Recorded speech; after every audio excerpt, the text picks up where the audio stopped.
ओम शांति।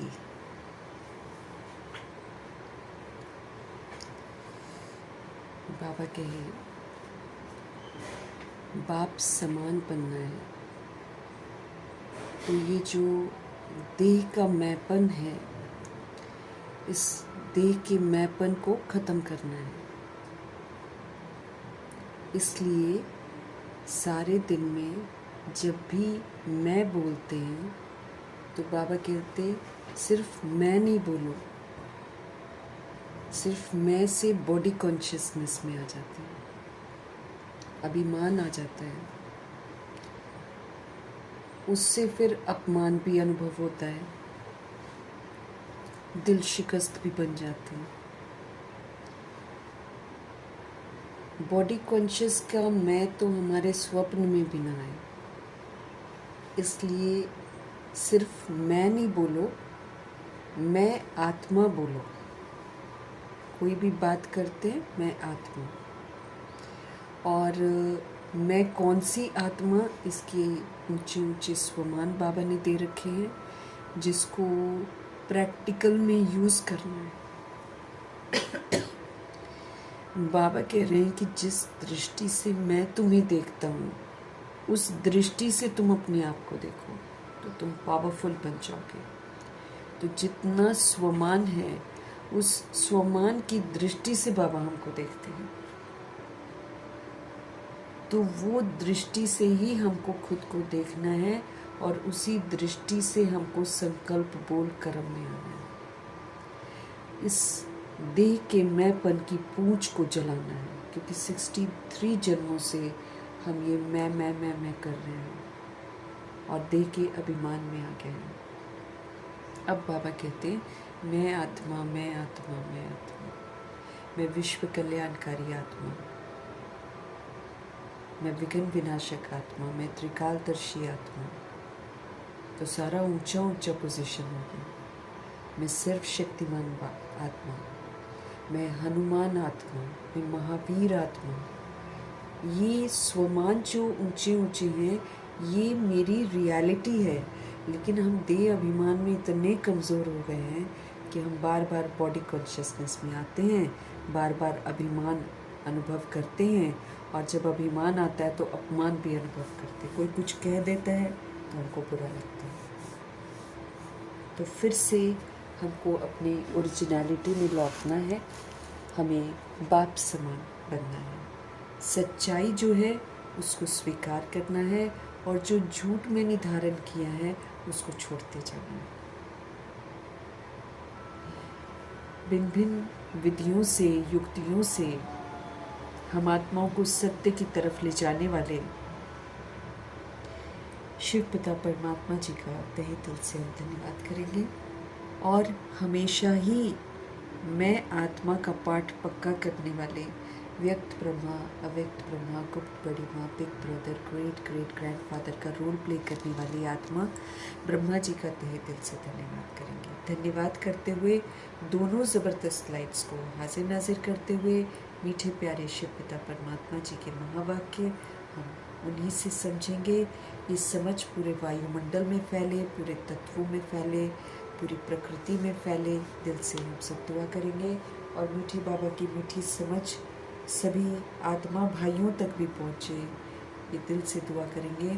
उन आत्माओं तक पहुँचे जो इस समय वृद्ध शरीरों में हैं, लेकिन देह की मोह माया में, परिवारों में ही उलझे हुए हैं।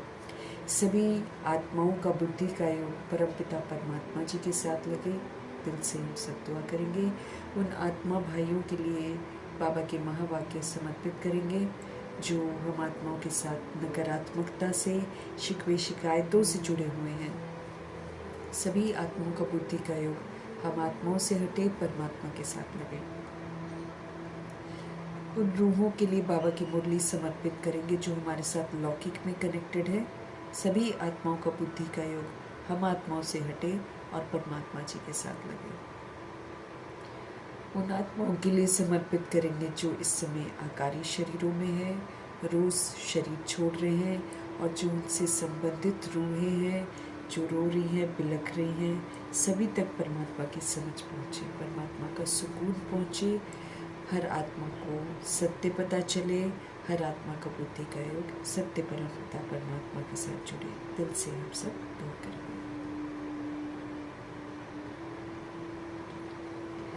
उन रूहों के लिए मीठे परमात्मा जी की समझ हम समर्पित करेंगे जो इस समय गर्भ में प्रवेश कर गई हैं। उन रूहों तक प्रभु जी की समझ समर्पित करेंगे जो हॉस्पिटलों में पीड़ित हैं, घरों में पीड़ित अवस्था में हैं, प्राकृतिक आपदाओं की शिकार हैं, दैहिक हिंसाओं की शिकार हैं, माया के प्रकोप के कारण अलबेली है, तंत्र मंत्र के प्रकोप से अलबेली हो गई है, वाम मार्ग में चली गई हैं, वाम मार्ग में जाने की जो तैयारियां कर रही हैं, जो कुमार कुमारियों के शरीरों में है, जो छोटे शरीरों में विराजमान आत्माएं हैं, सभी आत्माओं तक मीठे बाबा की समझ की लहर पहुँचे, पवित्रता की लहर पहुँचे। हर आत्मा पवित्र रहे। जो अपनी संस्था बनाकर बैठे हैं, खुद भी गुमराह हैं, दूसरों को भी गुमराह कर रहे हैं, उन रूहों तक बाबा की समझ पहुँचे। जो भिन्न भिन्न सत्ताओं में बटी हुई है, भिन्न भिन्न वर्गों में बटी हुई है, भिन्न भिन्न मठ पंथों में बटी हुई है, सभी रूहों तक बाबा की समझ पहुँचे। वैश्याओं तक, गणिकाओं तक बाबा की समझ पहुँचे। यादव कौरव यवनों के प्रति प्रभु जी की समझ पहुँचे। भूत प्रेत आत्मा जो बन गई हैं, उन तक बाबा की समझ पहुँचे। तंत्र मंत्र रिद्धि सिद्धियाँ जो कर रही, उन तक बाबा की समझ पहुँचे। तांत्रिक बन गए हैं, अघोरी बन गए हैं, सभी आत्माओं तक प्रभु जी की समझ पहुँचे। मीठी बाबा की समझ उन आत्माओं तक पहुँचे जो तरह तरह की जेलों में बंद हैं, काल कोठरियों में बंद हैं, जिनको काले पानी की सज़ा मिली हुई है, वो आत्माएं, सभी आत्माओं तक बाबा की मुरली की समझ पहुँचे। हर आत्मा को परमात्मा का आकर्षण हो, हर आत्मा का बुद्धि का योग परमात्मा के साथ लगे। दिल से हम सब दुआ करेंगे, हर आत्मा अपने स्वधर्म में वापस आ जाए। उन रूहों के लिए समर्पित करेंगे जो इस समय जानवरों से भी बदतर जीवन जी रहे हैं, जो अंग तस्करियाँ कर रहे हैं, जानवरों का शिकार कर रहे हैं, ह्यूमन फ्लैश एनिमल फ्लैश खा रहे हैं, उसके धंधे कर रहे हैं। ऐसी आत्माओं तक बाबा की समझ पहुँचे। हर आत्मा अपने स्वधर्म में वापस आए। दिल से दुआ करेंगे। जो साहूकारी के नशे में धुत हैं, उन तक बाबा की समझ पहुँचे। जो फिल्म इंडस्ट्री की सोल्स हैं, जो सीरियल्स में काम करते हैं, जो गंदे गीत बनाकर गुमराह करते हैं, सभी रूहों तक बाबा की समझ पहुँचे। जो अंडरवर्ल्ड डॉन्स बन गए हैं, जो आतंकवादी बन गए हैं, जो गैंगस्टर्स बन गए हैं, सभी आत्माओं तक बाबा की समझ पहुँचे। हर आत्मा पापों से मुक्त हो। दिल से दुआ करेंगे।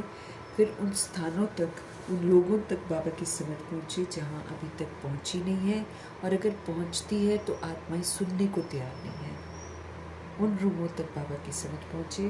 फिर हम आत्माओं को भी बाबा की समझ, यथार्थ समझ में आए, हम उसको अमल में लेकर आए। ये अपने लिए भी दिल से दुआ करेंगे। आत्मिक स्थिति में स्थित होकर परमपिता परमात्मा के महावाक्य अपने लिए हैं, इस स्मृति से उनसे समझेंगे और अपने आप को सुधारेंगे। इन्हीं दुआओं के साथ हम देखेंगे आज हमारे परमपिता परमात्मा हम आत्माओं को किस विधि से सुधारते हैं। मीठे मीठे बाबा बोले, मीठे बच्चे, तुम यहाँ पर आए हो, मतलब बाबा की यूनिवर्सिटी में, बाबा की पाठशाला में, बाबा के हॉस्पिटल में। ये हॉस्पिटल भी तो है हमारे लिए। तो हम सभी रूहें बाबा के पास आए हैं अपने सहित सारी दुनिया की काया कल्प तरु बनाने, जिसको बोलते हैं रीजुविनेट करने। सब पुराने हो गए हैं, सब एकदम विस्मृत हो गए हैं। साया की, सबकी कला काया जो है बाबा कहते चट हो गई है। तो हम अपने सहित सारी दुनिया की कायाकल्प तरु बनाने, याद से ही कायाकल्प तरु होगी। हमारे में सारा नयापन तभी आएगा जब हम बाबा की याद में रहेंगे। बाबा की याद से हमको ताकत मिलेगी, ताकत से हम चार्ज भी हो जाएंगे। अब जैसे जैसे चार्ज होते जाएंगे वैसे वैसे होश आता जाएगा और हमसे फिर पाप कर्म नहीं होगा। जो ऑलरेडी हमने पाप कर्म कर रखे हैं वो भी चुक्त हो जाएंगे। फिर बाबा से हमको ताकत मिलेगी बेदाग बनने की, क्योंकि बाबा की याद ही हमको इस देह से विस्मृत करेगी। इस देह के भान, अभिमान और इसके विस्तार से हमको विस्मृत करेगी। याद से ही हम कर सकते हैं। ये जो हमारी पुरानी स्मृतियाँ हैं, जो हमने मन रूपी स्लेट पर लिख रखी हैं, ये मिटती नहीं है। लेकिन जैसे जैसे हम बाबा की याद में रहेंगे वैसे वैसे ये मिटती जाएंगी और हम अपने बचपन की तरफ लौट जाएंगे। बचपन जहाँ पर विकारों का, देह के भान का, देह के अभिमान का, देह के लेबल्स का कुछ अता पता नहीं होता। छोटा बच्चा जो होता है उसको थोड़ी कुछ पता है कि मैं लड़का हूँ, लड़की हूँ, मैं शरीर हूँ, ये मेरे रिश्ते हैं। एक न्यू बॉर्न बेबी को ये थोड़ी कुछ पता होता है। वो तो उल्टा गर्भ जेल में ये सारी बातें मिटाकर ही बाहर निकलता है और वायदा करता है कि मैं कभी फिर दोबारा देह अभिमान में नहीं आऊँगा, मैं आपको हर समय याद करूँगा। ये प्रॉमिस करके बच्चा गर्भ से बाहर आता है। अब हमको वो इन्फेंट जो होता है, जिसको कुछ नहीं पता होता है, बाबा ने कहा है उस बचपन में लौटना पड़ेगा हमको, क्योंकि बेदाग होते हैं देवता। और वापस घर जाने के लिए भी मेरे अंदर दाग नहीं होना चाहिए। बिंदी ऊपर जब जाएगी तो जैसे बिंदी साफ सुथरी ऊपर से नीचे आई थी, ऐसे ही साफ सुथरी नीचे से ऊपर जाएगी, ये बाबा बोलते हैं।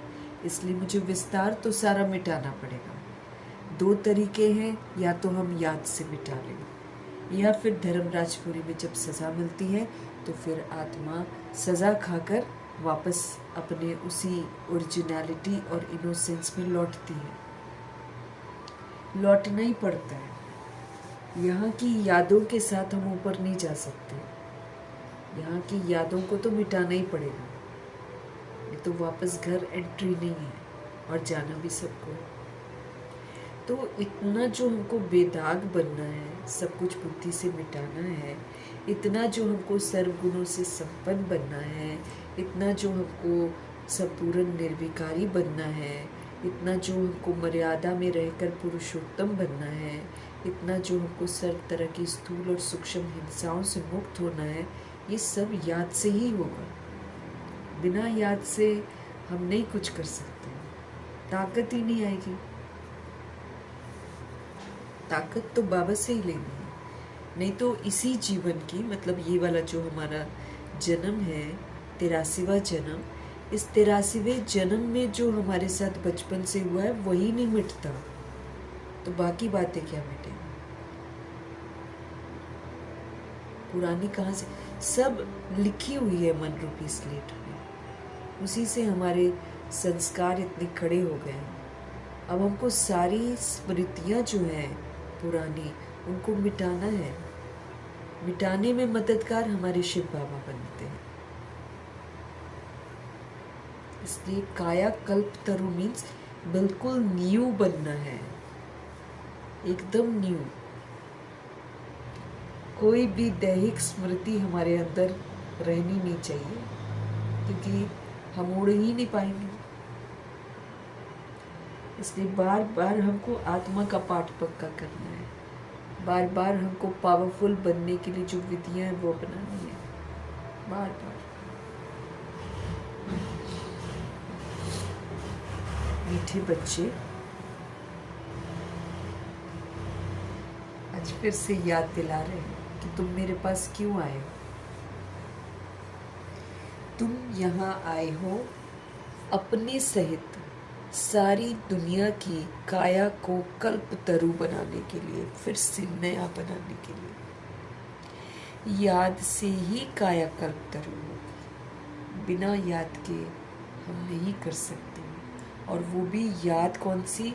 एकदम परफेक्शन वाली, अपने को आत्मा समझ परमात्मा को याद करना। अपने को आत्मा समझ परमात्मा को याद करना।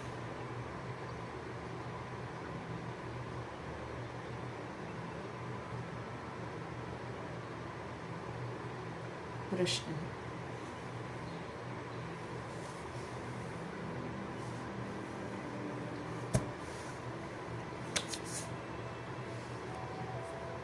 नरकवासी से स्वर्गवासी बनने की विधि कौन सी है?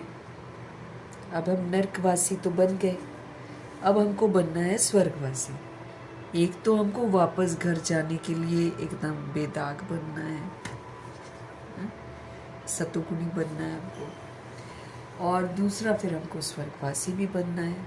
स्वर्ग में जाने के लिए हमको क्वालिफाई भी करना है। तो नरकवासी से स्वर्गवासी बनने की विधि कौन सी है? और अभी तुम बच्चों को जीवदान मिलता है, कैसे मिलता है? उत्तर है बाबा का, नरकवासी से स्वर्गवासी बनने के लिए हमको ज़रूर पुराने से मरना पड़ेगा, नहीं तो नहीं बन पाएंगे। जैसे ब्रह्मा जी पूरा मरते हैं ना, ऐसे मरना है।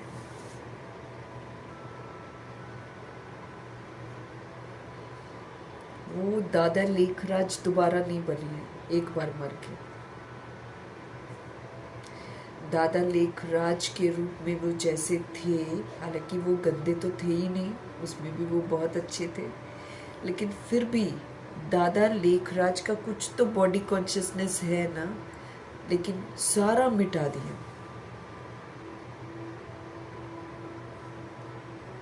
तब बाबा ने उनका नाम ब्रह्मा रखा था। जब मिटा दिया तब ब्रह्मा रखा, और तब बाबा ने उनको यूज किया है। तो बाबा जी क्या बोल रहे हैं? नरकवासी से स्वर्गवासी बनने के लिए हमको जरूर मरना पड़े।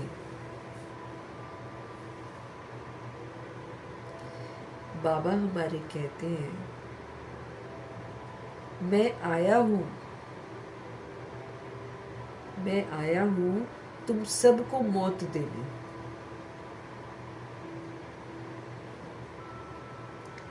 तुम्हारी इस देह को खत्म कराए बाकी आत्माओं को ले जाऊंगा।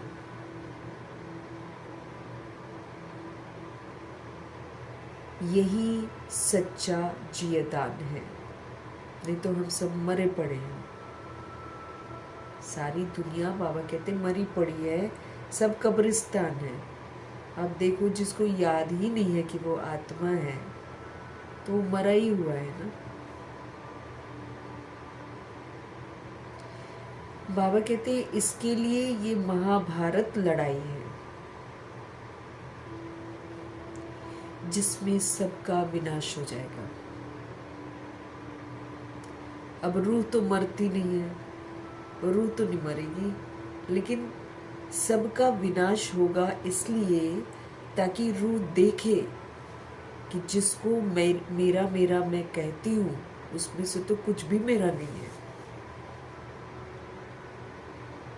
अभी देह अभिमान में आत्माएं अपना बचाव करती हैं, घर बनाती हैं, और सत्ताएं जो हैं वो तो इतना अपना सुरक्षा कवच इतना सारा बनाते हैं, कहीं कोई जान से मार न दे।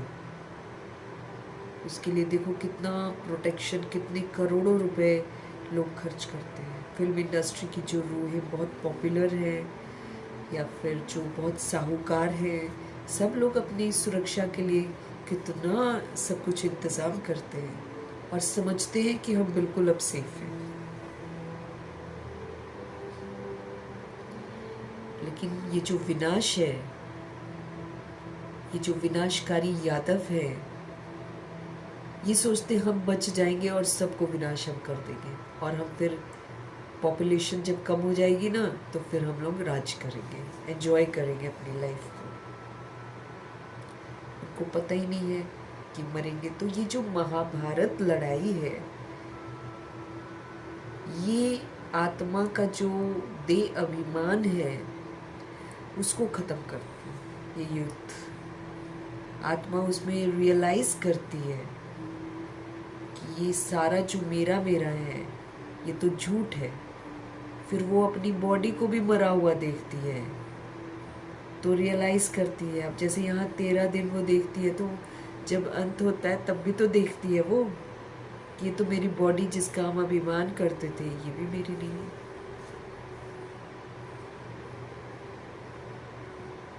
तो बाबा कहते हैं ये सच्चा जियदान है। मतलब आत्मा होश में आ जाती है कि मैं तो परम धाम की रहने वाली हूँ, मैं तो शुद्ध पवित्र आत्मा हूँ, मेरा तो परम पिता परमात्मा पिता है, ये तो मैंने आधार लिया था। सारी चीजें उसको याद आती हैं। फिर उसका मन करता है कि मैं अब वापस जाऊं अपने घर।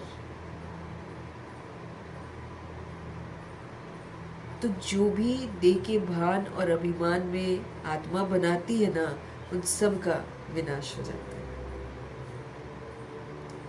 फिर से आत्माएं पावन बनती है। ये विधि है पावन बनने की, ये सजाओं के द्वारा पावन बन रही है।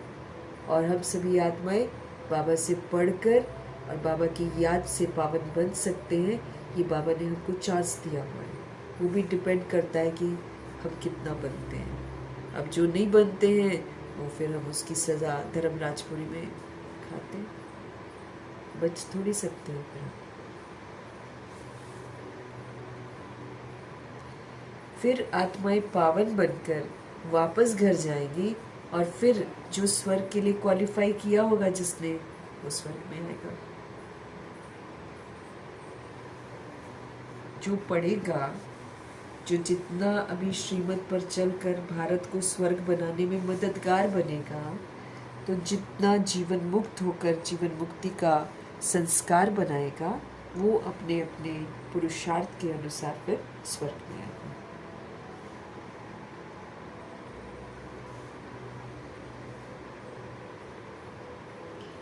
नरकवासी से स्वर्गवासी बनने की विधि बाबा बता रहे हैं, और कौन सा हमको जियदान मिलता है वो बता रहे हैं। नरकवासी से स्वर्गवासी बनने के लिए हमको ज़रूर मरना पड़े।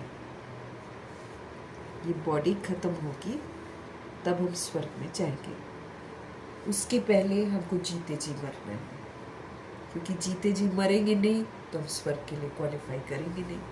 तो वो तो फिर हम पुरानी दुनिया में फंसे रहेंगे। वो तो बाबा कहते 2 नाव में तुम पैर नहीं रख सकते हो। अगर तुमको स्वर्ग में जाना है तो तुमको नर्क को तो भूलना पड़ेगा। फिर हम नर्क का काम नहीं कर सकते। जो हम नर्कवासी बनकर करते थे वो हम नहीं कर सकते। तो एक तो मरजीवा बनना है, और दूसरा स्वर्ग में जाने के लिए हमको बॉडी से भी मरना है। ये मरजीवा तो हम बॉडी से नहीं मरते हैं, ये तो हम समझ से पुरानेपन को ख़त्म करते हैं। लेकिन स्वर्गवासी जब हम बनते हैं, जैसे स्वर्ग में जाना है, तो फिर हम बॉडी से भी मरते हैं। बाबा कहते हैं मैं आया हूँ तुम सबको मौत देने, तुम्हारी इस देह को ख़त्म कराऊंगा और फिर बाकी सारी सोल्स को ले जाऊंगा। क्योंकि हम बाबा के बच्चे हैं। अब खेलते खेलते हम मैले कुचैले हो गए हैं, इतने गंदे हो गए हैं कि ड्रामा और प्रकृति का कहना है कि अपने घर वापस जाओ। वो हमको रखना नहीं चाहते। वो हमारी बॉडी को ख़त्म करेंगे, हमारा सारा कुछ तहस नहस कर देंगे। जो भी हम लोग, ये खेल है ना, अब खेल बिगड़ गया। अब खेल में अब फिर से प्रकृति छीनेगी सारा कुछ जो उसने लिया हुआ है, जो हमने उससे लिया हुआ है वो सारा का सारा हमसे छीन लेगी, क्योंकि घमंड हो गया ना हम लोग को देह अभिमान में आकर घमंड हो गया और हम मेरा मेरा करने लग गए हैं सारी चीज़ों को। तो प्रकृति और ड्रामा कहते हैं हम तो 1 सेकंड में छीन लेंगे सारा कुछ, निहत्था कर देगा ड्रामा, एकदम हेल्पलेस। और फिर कहेगा अब करो क्या करना है। घर भी तोड़ देगा, महल तोड़ देगा, बंगले तोड़ देगा, सब कुछ तोड़ देगा। उसके लिए क्या दे रही है ड्रामा और प्रकृति के लिए? जितना मजबूत बना लो वो तोड़ देगा। तो बाबा हमारे पिता हैं, वो जब देखते हैं हम बच्चों की इतनी हालत खराब हो जाती है, वो फिर हमको लेने आते हैं। अब हम सुनेंगे नहीं तो लेने ही आएंगे ना। ऐसे तो हम ऊपर जा ही नहीं सकते, क्योंकि अपने को रास्ता ही नहीं पता। हमको तो लगता है कि हम लोग यहीं पर रहने वाले हैं, ऐसा हो गया था। तब बाबा फिर खुद आते हैं, क्योंकि हमें ड्रामा कहता वापस घर जाओ, और हम घर वापस जा नहीं सकते हैं क्योंकि हम प्योर ही नहीं हैं। घर हमारा प्योर धाम है, इसलिए बाबा को आना पड़ता है। तो बाबा क्या करते हैं, ये जो हमने दे ले रखी है इसको ख़त्म करवाते हैं, बाकी सोल्स को वापस घर ले जाते हैं, क्योंकि सोल उनके बच्चे हैं। यही सच्चा जियेदान है। बाबा कहते मेरा आना, तुमको लायक बनाना, वापस लेकर जाना, यही जियेदान है। वरना हम मुर्दे बन गए थे। अब मुर्देपन से बाबा हमको मुक्त कर रहे हैं। इसके लिए ही बाबा कहते ये महाभारत लड़ाई है। इसलिए बाबा कहते हैं कल्याणकारी है, इसमें अकल्याण किसी के साथ भी नहीं होगा। सारी सोल्स जो एक दूसरे के साथ हिसाब किताब बनाया है, जिसने जिसको मारा है वो उसकी बॉडी को मारेगा, क्लियर हो जाएगा, तभी उसको संतुष्टि मिलेगी, फिर उसको रियलाइजेशन होगा, फिर वो वापस घर जाएगा। सो बाबा कहते इसी के लिए महाभारत लड़ाई है। सच्चा जियेदान मिलता है, हमको अपनी ओरिजिनल स्मृतियां वापस आती हैं। बाबा कहते इस महाभारत लड़ाई से सबका विनाश हो जाएगा, बॉडी का, बॉडी के विस्तार का, संबंधों का, सारा। फिर सोल्स पावन बनेगी, रियलाइज करेगी ना, जब सारा कुछ विनाश हो जाएगा फिर रियलाइज करेगी, पावन बनेगी, फिर वापस घर जाएगी। फिर जो क्वालिफाई करेंगी वो फिर स्वर्ग बनेगी, है ना। हर बात आपको समझनी पड़ेगी ना, कि बिना क्वालिफाई किए हम लोग स्वर्ग में नहीं जा सकते। ये तो सोचेंगे कि हम वापस जाएंगे और फिर हम फिर से स्वर्ग में आ जाएंगे।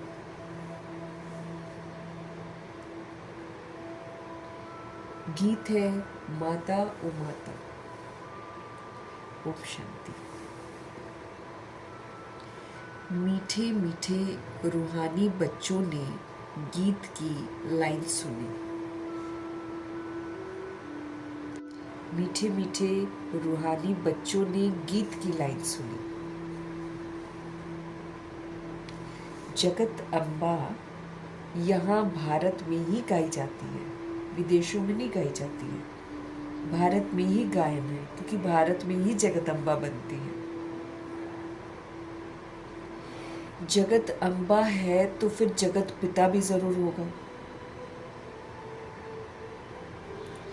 जगत अम्बा सरस्वती को ही कहते हैं, मातेश्वरी को ही कहते हैं, वही सरस्वती है। उन्होंने सरस्वती का टाइटल कमाया, उन्होंने जगत अम्बा का टाइटल कमाया, उन्होंने काली का टाइटल कमाया है। तो जगत अम्बा सरस्वती को ही कहते हैं। वास्तव में उनका नाम एक ही होना चाहिए। तुम्हारा भी नाम एक ही है ना, 2-3 तो है नहीं।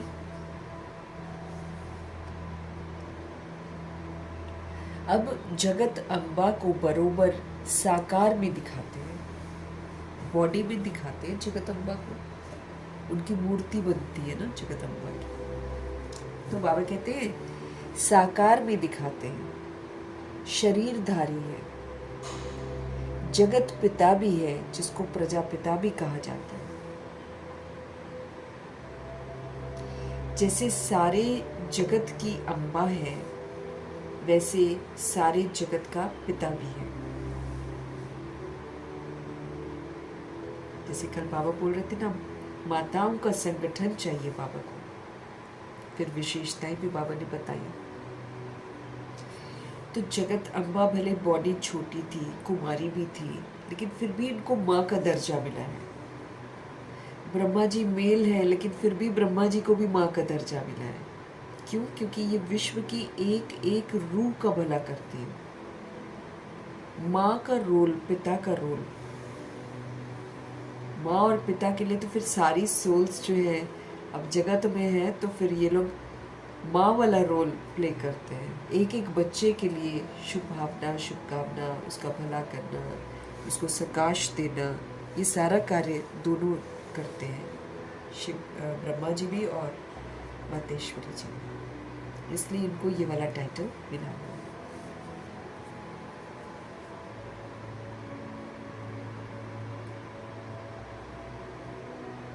जैसे सारे जगत की अम्मा है, वैसे सारे जगत का पिता भी है। ज़रूर दोनों ही यहाँ पर होंगे, क्योंकि जगत है ना, जगत मीन्स ये दुनिया, तो यही पर तो होंगे बाबा कहते हैं।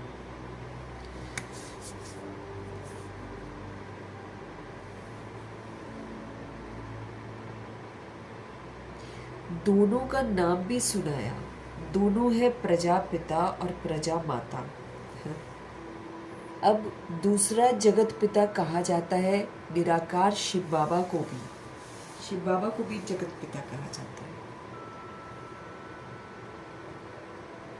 निराकार शिव बाबा को, जो कि सभी के पिता, वो रूहों के पिता हैं। उनका नाम ही है परम पिता परम आत्मा शिव। उनका नाम ही है परम आत्मा या परम पिता परम आत्मा शिव। सिर्फ ईश्वर व परमात्मा नहीं कहना है, उनका नाम रूप भी है ना, उनको गॉड फादर कहा जाता है। एक है आत्माओं का बाप और दूसरा है साकारी मनुष्य आत्माओं का बाप और मम्मा।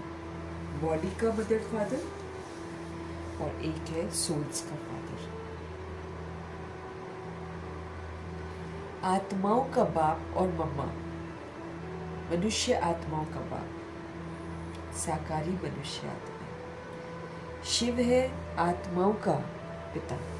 आत्मा कहती है वो हमारा बाप है।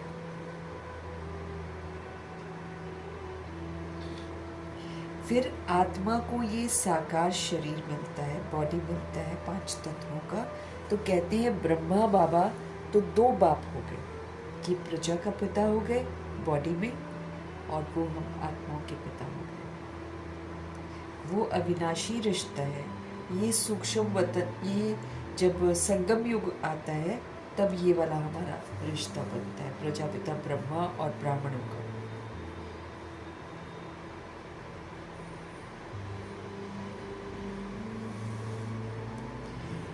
एक शिव बाबा, दूसरा प्रजापिता ब्रह्मा। शिव बाबा का बच्चा है ब्रह्मा।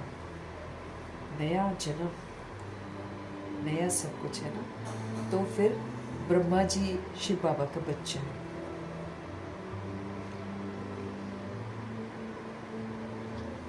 एक निराकार पिता और एक साकारी पिता। निराकार पिता को कहा जाता है पतित पावन, वो पतितों को पावन बनाते हैं। ब्रह्मा व सरस्वती को पतित पावन नहीं कहा जाता। हालांकि बाबा हमको बोलते हैं कि मास्टर पतित पावन बनो, मतलब पावन बनकर फिर दूसरी सोल्स को भी पावन बनाओ। वो एक कर्तव्य है जो हमको जवाबदारी पूरी करनी है, वरना पतितों को पावन बनाने वाला सिर्फ और सिर्फ शिव बाबा है। क्योंकि जो एक बार पतित बन जाते हैं उनको ये वाला टाइटल नहीं मिलता ना, पतित पावन का। हमारे बाबा तो कभी भी पतित नहीं बनते, इसलिए निराकार शिव को कहा जाता है पतित पावन। ब्रह्मा और सरस्वती जी को पतित पावन नहीं कहा जाता है। पतित पावन तो एक ही है और ये दो हो गए। सब पुकारते हैं पतित पावन आओ, तो दो बाप हो गए। शिव बाबा है रचता, नई दुनिया रचते। तो पहले ब्रह्मा को जरूर रचना, क्योंकि बाबा सब कुछ उन्हीं के थ्रू करते हैं। तो दादा लेखराज का नाम हट गया और ब्रह्मा का नाम पड़ा। तो ये बाबा की रचना है, शिव बाबा की रचना, क्योंकि उन्होंने हर बात को समझा और फिर खुद को मर्जीवा बनाया। तो शिव बाबा है रचता, नई दुनिया रचते हैं। पहले वो ब्रह्मा को रचते हैं। विष्णु और शंकर को कभी प्रजापिता नहीं कहते हैं। विष्णु और शंकर को कभी भी प्रजापिता नहीं कहते हैं। शंकर तो सूक्ष्म वतनवासी है और वो तो उच्चतम पुरुषार्थ का प्रतीक है जो ब्रह्मा जी करते हैं। और विष्णु तो कंबाइंड स्वरूप ये भी सूक्ष्म वतन में दिखाते हैं। ब्रह्मा जी के लिए और मातेश्वरी के लिए एक डायरेक्शन है कि ऐसा बनना है, कंप्लीट बनना है। और कंप्लीट बनने के लिए स्वदर्शन चक्रधारी शंख ध्वनि और श्रेष्ठ कर्म करने हैं। सिर्फ और सिर्फ श्रेष्ठ ही करने हैं। उसके लिए फिर कमल आसन पर विराजमान रहना है, ताकि कीचड़ हमको प्रभावित न करे, कोई हमको डिस्टर्ब न कर सके। अब इन दोनों रूहों को कोई भी डिस्टर्ब नहीं कर सका। हिलाने वाली बातें आई हैं, ब्रह्मा जी के सामने सबसे ज़्यादा आई हैं, लेकिन कभी भी कोई उनको हिला नहीं सका। उन्होंने दिखाया कि कैसे कमल आसन पर रहना चाहिए। कोई भी नहीं, मारने आओ, गाली दो, अपशब्द बोलो, जो मर्जी बोलो, लेकिन एक थोड़ा भी उनके अंदर वो इफेक्ट नहीं आया कि इसने ऐसा कह दिया। कोई छोड़ के चला गया, कोई बेगरी पार्ट में विघन रूप बन रहा है, कोई भी इनको डिस्टर्ब नहीं कर पाया। ये कमल आसन पर बैठा कैसे जाता है वो इन्होंने हमको करके दिखाया। कीचड़ पड़ेगा, लेकिन कीचड़ पड़ने नहीं देंगे। अगर हम डिस्टर्ब हो गए तो कीचड़ पड़ गया। अगर हमको अपमान फील हो गया, अगर दुख आ गया, तो किसी ने कीचड़ डाला और हो गया फिर मेरा काम। फिर हम कमल आसन पर नहीं है। कमल आसन पर रहना बहुत बड़ी ऊंची जिम्मेवारी है। फिर चित्त से एकदम इतना साफ कि पूर्वज की स्मृति से, अगर कोई, जैसे बाबा ने उस दिन बताया कि बुजुर्ग जब होते हैं तो छोटे छोटे बच्चे अगर कुछ ऐसी वैसी हरकत भी कर देते हैं तो वो बच्चा समझकर छोड़ देते हैं। ऐसे ही हमको भी पूर्वज के दर्जे पर रहना है। और बाकी जितने आत्मा भाई हैं जो हमको देखकर बिगड़े हैं, जब वो ऐसी वैसी हरकत करेंगे तो हमको भी बुरा नहीं लगना चाहिए, ये बाबा कहते हैं।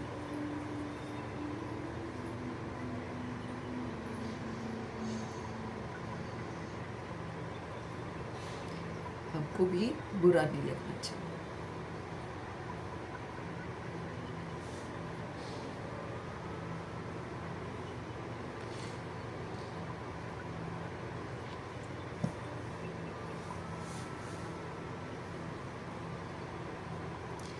विष्णु और शंकर को कभी प्रजापिता नहीं कहते हैं, ब्रह्मा को ही प्रजापिता कहते हैं।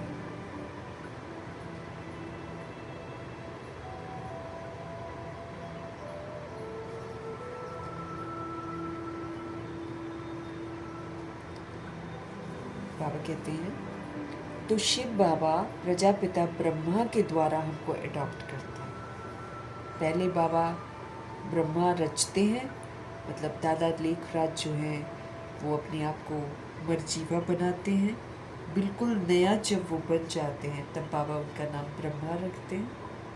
फिर उनके थ्रू सारा कुछ करते हैं। हमको अडॉप्ट करना, पढ़ाना लिखाना सब कुछ ब्रह्मा जी के थ्रू करते हैं। तो विष्णु और शंकर को कभी भी प्रजापिता नहीं कहते हैं, ब्रह्मा को ही प्रजापिता कहते हैं। तो शिव बाबा प्रजापिता ब्रह्मा द्वारा हमको अडॉप्ट करते हैं, कहते हैं हम शिव बाबा के बच्चे हैं। शिव बाबा ने इसमें प्रवेश करके हमको अडॉप्ट किया है, वही आत्माओं को पावन बनाते हैं। आत्मा ही पतित बनी है, हम आत्माओं को पावन बनाते हैं। क्यों? क्योंकि हम आत्माएं ही पतित बनी। इस कारण शरीर भी हमको पतित मिलता है, रोगी मिलता है ना हमको शरीर, परफेक्ट शरीर तो नहीं मिलता है। तो आत्मा जब पतित बनती है तब उसको शरीर भी फिर पतित मिलता है। विकारों से पैदा होते तो पतित शरीर है ना।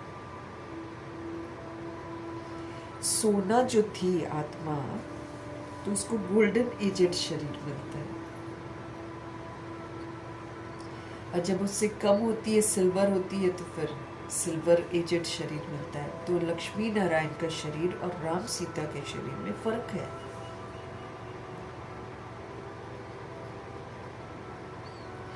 फिर चांदी के बाद तांबा मिलता है, फिर और शरीर थोड़ा घटता है, फिर आज के समय में लोहे के तत्वों से बना हुआ शरीर, ये आयरन एजेड शरीर कहलाता है। इसमें दुख तकलीफें हैं। तो जैसे सोने में लोग चांदी डालते हैं, तांबा डालते हैं, लोहा डाल देते हैं आजकल, तो आत्मा में भी खाद पड़ती है। असल में आत्मा पवित्र मुक्ति धाम में रहने वाली है, जहाँ शिव बाबा भी रहते हैं। असल में सोल जो है, हम सोल्स जो हैं, हम सभी आत्माएं पवित्र मुक्ति धाम में रहने वाली हैं, जहाँ शिव बाबा भी रहते हैं। अब शिव बाबा प्रजापिता ब्रह्मा एक को बाप एक को दादा कहेंगे।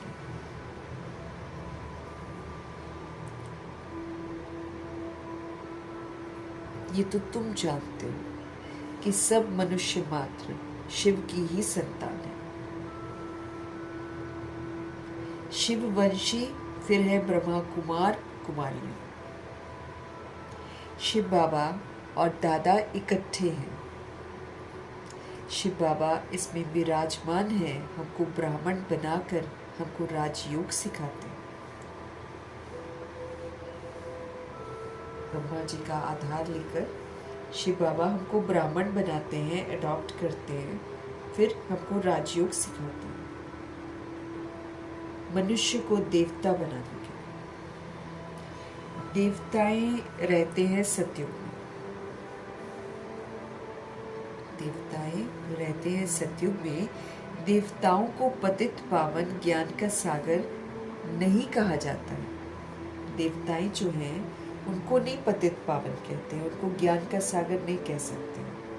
वो तो ज्ञान प्राप्त करके प्रालब्ध जो बनती है वो है देवता, इसलिए उनके पास ज्ञान नहीं है और ना ही पतित पावन है। उनको बाबा भी नहीं कहा जा सकता है। अब तुम विष्णुपुरी के मालिक बन रहे हो। अब हम सब सोल्स जो है, हम सब विष्णुपुरी के मालिक बन रहे हैं, बाबा से शिक्षित हो रहे हैं और विष्णुपुरी के लिए हम सब क्वालिफाई कर रहे हैं। विष्णु के दो रूप हैं, लक्ष्मी और नारायण। ये मनुष्य नहीं जानते। जो भक्ति करते हैं उनको दो बाप जरूर है।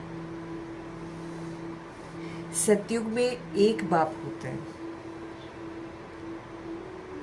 वो लोग भगवान को नहीं याद करते हैं सतयुग में, तो इसलिए उनको एक बाप होता है। वहाँ ऐसे नहीं कहते हैं कि हे परम पिता परमात्मा दुख हरता सुख करता आओ, क्योंकि वहाँ पर दुख का नाम निशान नहीं है। वो भगवान का गिफ्ट है अपने बच्चों के लिए।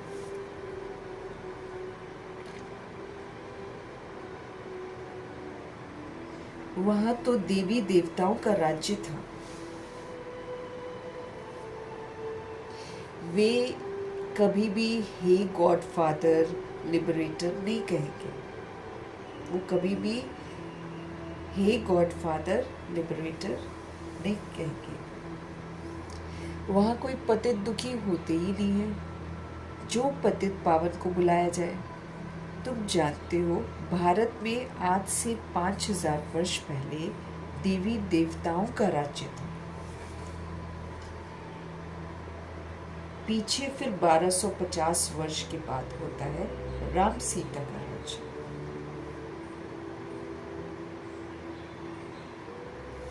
बाप सिद्ध कर बताते हैं, सतयुग त्रेता में तुमने 21 जन्म लिए। बाबा हमको सिद्ध करके बताते हैं कि सतयुग त्रेता में तुमने 21 जन्म लिए। ब्राह्मण, देवता, क्षत्रिय, वैश्य, शूद्र सब भारत में ही बनते हैं, बाबा कहते हैं, क्योंकि यहीं पर पूरा ड्रामा चलता है 5000 वर्ष का। बाप आकर सतयुग त्रेता में तुमने 21 जन्म लिए, क्यों? क्योंकि वहां तो 20 जन्म है, 8 जन्म और 12 जन्म। लेकिन सतयुग बनाते तो हम संगम युग में ही है ना। प्राचीन जो समय है उसी में तो वो एक जन्म काउंट होता है, क्योंकि अनुभव सारे हम अभी करते हैं। वहाँ अनुभव नहीं है, वहाँ तो आप उतरेंगे और सब कुछ अच्छा अच्छा होगा और उसमें आप रहेंगे। यहाँ हम अनुभव करते हैं कि सुख होता क्या है। बाबा का बनकर उनकी श्रीमत पर चलकर हम सुख अनुभव करते हैं। सब भारत में ही बनते हैं। बाप आकर पुरानी दुनिया को नया बनाते हैं, रिजुविनेट करते हैं, फिर से नया जान डालते हैं, काया कल्प तरु बनाते हैं, हमको अमर बनाते हैं। हम फिर स्व इच्छा से बॉडी लेते हैं और स्व इच्छा से फिर हम छोड़ते हैं, तो हो गए अमर। अकाली मृत्यु वाला सिस्टम खत्म और अमर हो जाते हैं। स्व इच्छा से शरीर लेंगे, मालूम होगा कि कहाँ पर लेना है। 150 वर्ष बॉडी में रहेंगे, फिर 150 वर्ष के बाद बॉडी छोड़ देंगे, फिर दूसरी ले लेंगे, तब भी पता होगा कि वहां जाना है।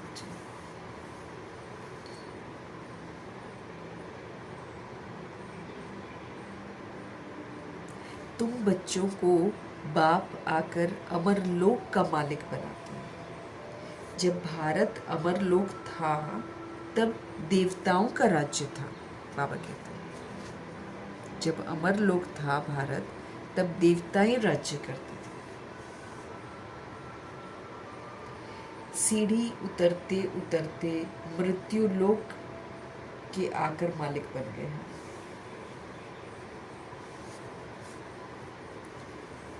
कहते हैं ना, हमारा भारत, तो प्रजा भी मालिक हो गई ना। हमारा भारत कहते हैं तो यहाँ पर क्या बन जाते हैं? मालिक बन जाते हैं, नर्क के मालिक बन जाते हैं।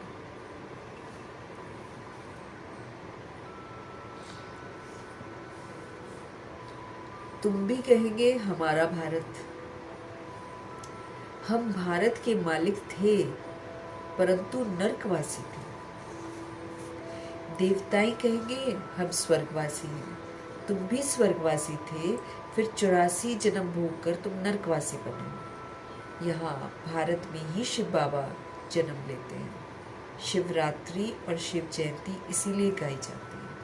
पहले हमको नहीं मालूम था क्यों गाई जाती है, लेकिन अब हमको पता चलता है कि शिवरात्रि इसलिए क्योंकि अज्ञानता की रात्रि होती है और आत्माएं काम, क्रोध, लोभ, मोह, अहंकार के वशीभूत होती हैं।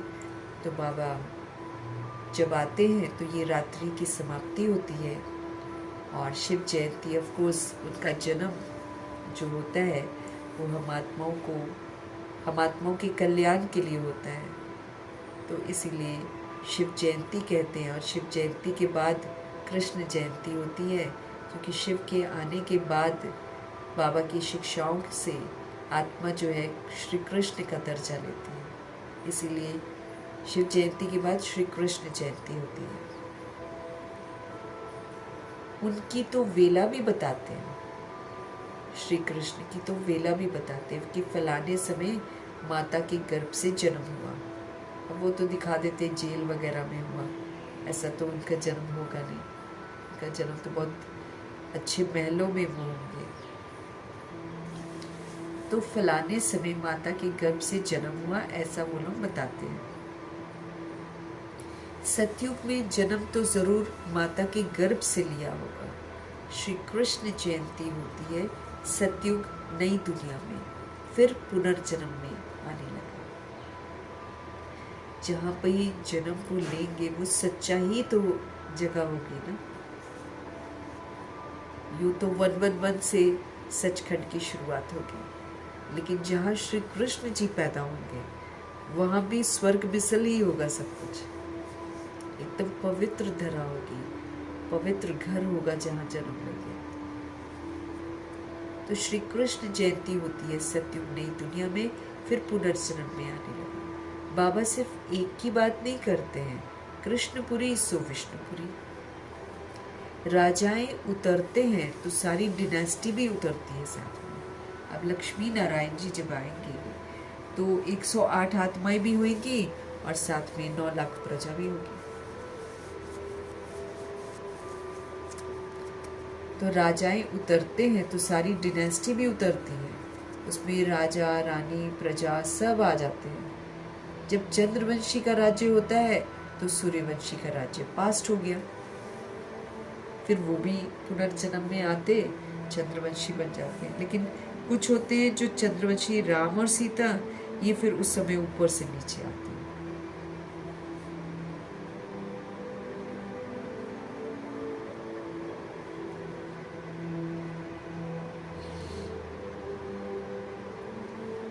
तो जब चंद्रवंशी का राज्य होता है तो सूर्यवंशी का राज्य पास्ट हो गया, ट्रांसफर होकर फिर चंद्रवंशियों को मिल जाता है वो राज्य, फिर वैश्यवंशियों को मिलता है, ऐसे ट्रांसफर होता रहता है।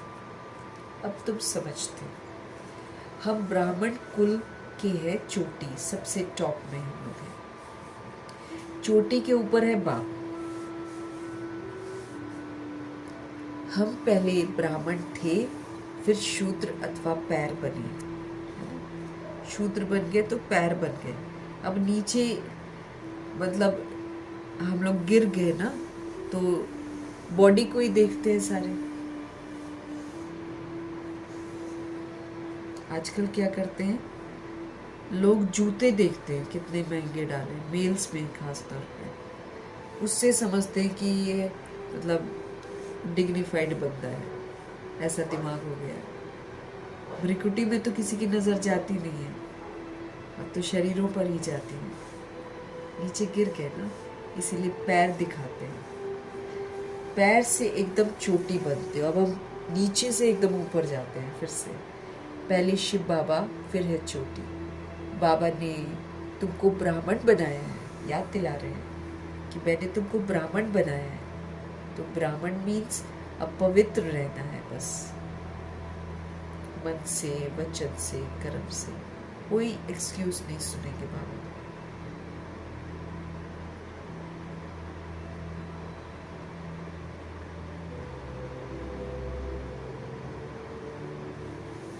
तो बाबा कह रहे हैं पैर से एकदम चोटी बनते हैं। पहले शिव बाबा, फिर है चोटी। बाबा ने तुमको ब्राह्मण बनाया है, अब तुम शिव बाबा को बाबा बाबा कहते हो। अब हम अपने शिव बाबा को बाबा बाबा कहते हैं। इस हिसाब से पोत्रे पोत्रियां हो गए। जब हम ब्राह्मण बन गए ना, तो प्रजापिता ब्रह्मा जी के थ्रू ब्राह्मण बने, बाबा ने बनाया। तो फिर जब हमको वर्षा लेना है तो फिर हम लोग पोत्रे पोत्रियां हो जाते हैं, और ब्रह्मा जी प्रजापिता हो जाते हैं, और शिव बाबा प्रजापिता के थ्रू फिर हमको वर्षा देते हैं।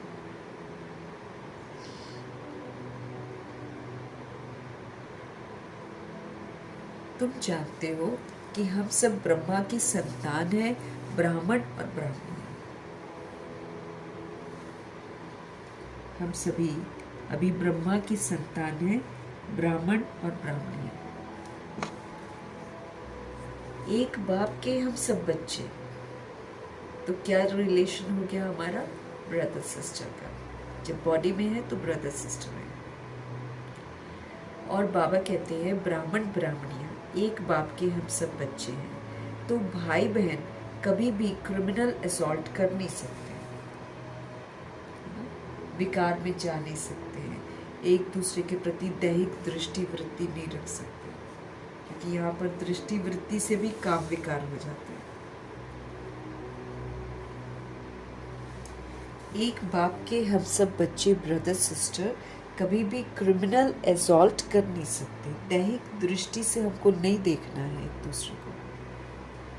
कितने ढेर बच्चे हैं, सब कहते हैं बाबा, तो इतने सब झूठे थोड़ी हो सकते हैं। सबका बाप तो वही निराकार शिव है और साकार प्रजापिता ब्रह्मा है। बस एक बाप के बच्चे ब्रदर सिस्टर ठहरे। तुमको पवित्र तो जरूर बनना है।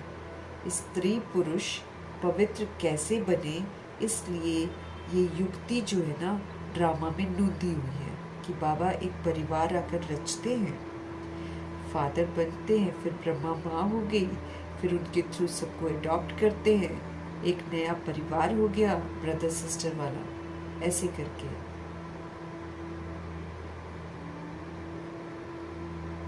ऐसे करके बाबा हमको समझाते हैं। सबका बाप वही निराकार शिव है, आत्माओं का, और साकार प्रजापिता ब्रह्मा जब हम ब्राह्मण बनते हैं। बस एक बाप के बच्चे ब्रदर सिस्टर ठहरे। तुमको पवित्र जरूर बनना है। स्त्री पुरुष पवित्र कैसे बने, इसलिए ये जो युक्ति है ये ड्रामा में नूदी हुई है।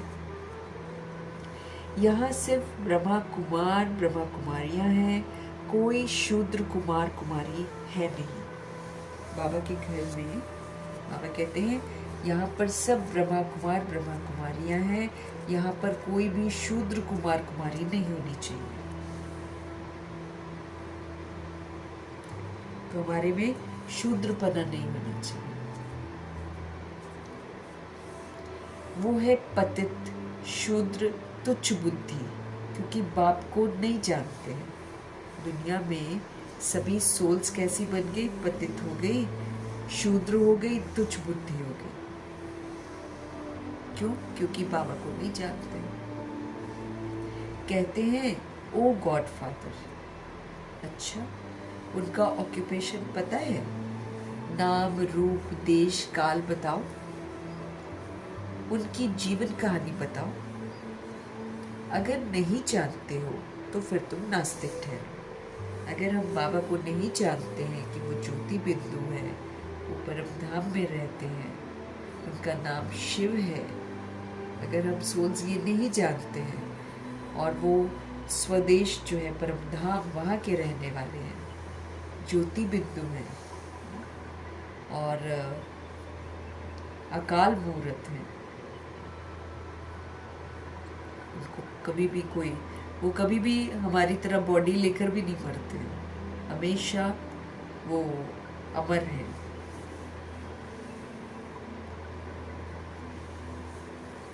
तो बाबा कहते हैं ओ गॉड फादर। अच्छा, फिर उनका ऑक्यूपेशन आपको पता है? विश्व कल्याणकारी है वो। नाम पता है, रूप पता है, देश पता है, काल पता है? बताओ उनकी जीवन कहानी बताओ। अगर तुम नहीं जानते हो तो फिर तुम नास्तिक ठहरे। और कोई भी दुनिया में नहीं जानता, और सब अपने आप को भगत और रिलीजियस माइंडेड कहते हैं, बट नोबडी नोज गॉड। सब नास्तिक ठहरे, हम भी नास्तिक थे। अभी भी जब तक हम बाबा का पूरा कहना नहीं मानते हैं ना, तब तक हम पूरे आस्तिक नहीं कहलाएंगे। ये भी हमको बड़ा ध्यान रखना है।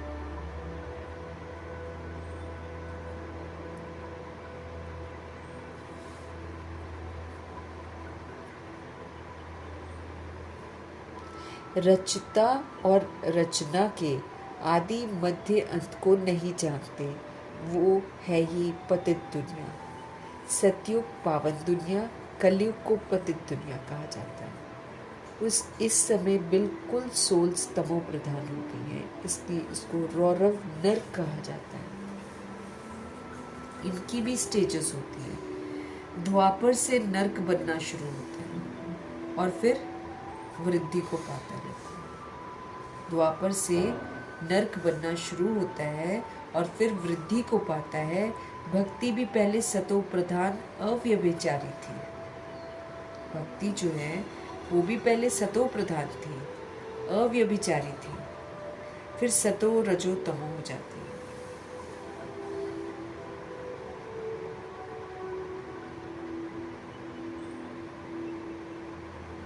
तुमने देखा होगा सतो प्रधान अव्यभिचारी सिर्फ एक की हुआ करती थी ना भक्ति, सिर्फ शिवलिंग की। फिर बाबा कहते धीरे धीरे सतो हुई, रजो हुई, आज तो भक्ति तमो हो गई, क्योंकि आजकल देहधारियों की पूजा होती है जिसको बाबा भूत पूजा कहते हैं। फिर इसको मानो, उसको मानो, उसको मानो, कितनों को मानती है आत्माएं आजकल। तुमने देखा होगा जहाँ 3 रास्ते मिलते हैं उसको टिवाटा कहते हैं।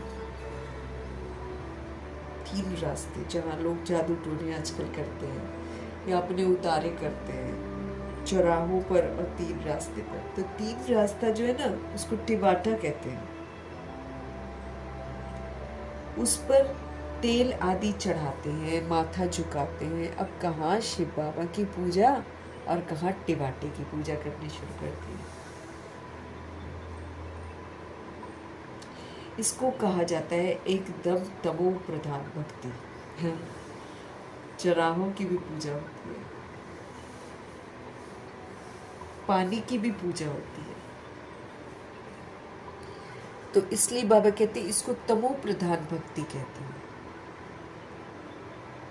पानी की भी पूजा करते हैं, पतित पावनी गंगा बहुत गाते हैं और समझते हैं गंगा जल डालो तो मुक्ति मिलती है, किसी को भी नहीं मिलती। पतित पावनी गंगा बहुत गाते हैं। अब पतित पावन कौन? पानी की गंगा कैसे पतित पावनी हो सकती है? वो तो पानी है ना, बाबा कहते हैं। पतित पावन तो बाप है।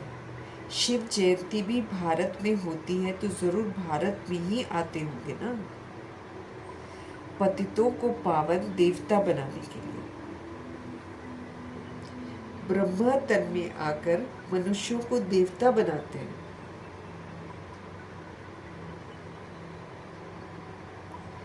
यहाँ तुम आते ही हो पतित से पावन बनने के लिए। तो जैसे तुम्हारी 2 भुजाएं हैं वैसे उन्हों की भी 2 भुजाएं हैं। बाबा कहते हैं 4-8 भुजा वाला कोई मनुष्य थोड़ी होता है। कोई चल रहा है उसके 8 हाथ हो तो अच्छा है, कैसा लगेगा? बाबा कहते हैं ऐसा मनुष्य नहीं होता है। लेकिन क्या है कि आत्माएं बाबा का सहयोग देती हैं, क्योंकि हाथ जो होते हैं वो सहयोग की निशानी होती है, तो इसलिए भुजाएं दिखाते हैं। अब भुजाओं में अलग अलग अलंकार दिखाते हैं। अब वो तो स्थूल अलंकार दिखाते हैं, लेकिन एक्चुअली देवी देवता बनने वाली सोल्स जो है वो ये अलंकारों का जो असली आध्यात्मिक अर्थ है उसको वो लोग उसके एग्जाम्पल बनते हैं। जैसे स्वदर्शन चक्रधारी, जब बाबा स्व का दर्शन कराते हैं, आत्मा का दर्शन कराते हैं, 5 स्वरूपों का दर्शन कराते हैं, तब आत्मा अपने अहंकार को ख़त्म करती है रियलाइज़ करके। तो वो तो नॉलेज से ख़त्म करती है, लेकिन ये थोड़ा स्थूल रूप। अब नॉलेज को कैसे दिखाएं? भक्ति मार्ग में यादगार तो बनते हैं ना, अब नॉलेज को कैसे दिखाएं? अब वो तो दिखा नहीं सकते, इसलिए उन्होंने इस तरह भक्ति मार्ग में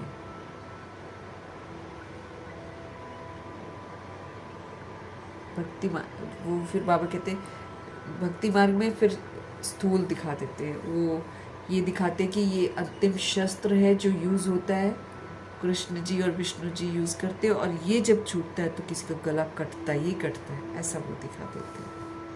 तो इसी तरह देवियों को 4-8 भुजाएं दिखा देते हैं, लेकिन बाबा कहते हैं ऐसा कोई मनुष्य तो होता नहीं है।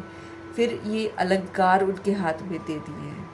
चतुर्भुज दिखाया है विष्णु को प्रवृत्ति दिखाने के लिए, ये प्रवृत्ति का प्रतीक है।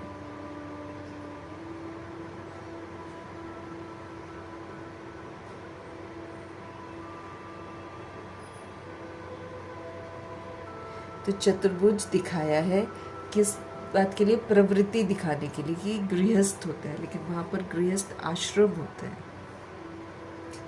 विष्णुपुरी लक्ष्मी नारायण की पुरी को कहा जाता है। विष्णुपुरी जो है ये लक्ष्मी नारायण की पुरी को कहा जाता है। वैष्णव अक्षर भी विष्णु से निकला है।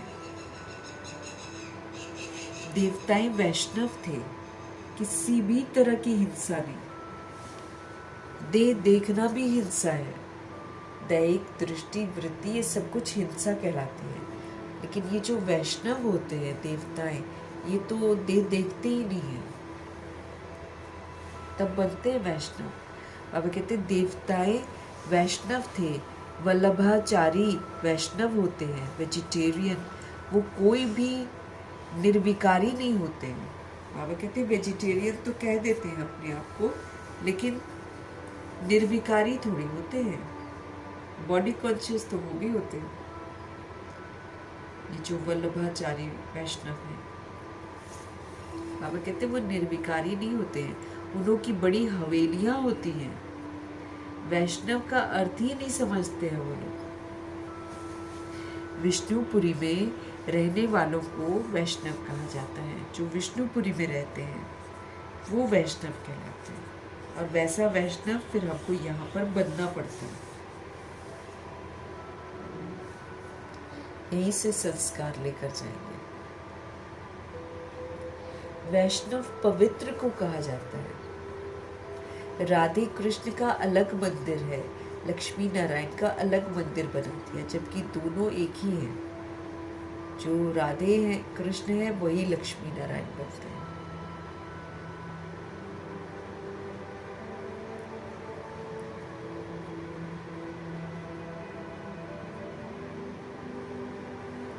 तो जो विष्णुपुरी में रहते हैं उनको वैष्णव कहा जाता है। वैष्णव का मतलब है पवित्र। राधे कृष्ण का अलग मंदिर बनाते हैं, लक्ष्मी नारायण का अलग मंदिर बना दिया है। भारतवासी जानते ही नहीं है कि उनमें क्या फर्क है। राधे कृष्ण ही तो लक्ष्मी नारायण बनते हैं, क्योंकि वहां पर स्वयंवर होता है तो नाम चेंज हो जाता है।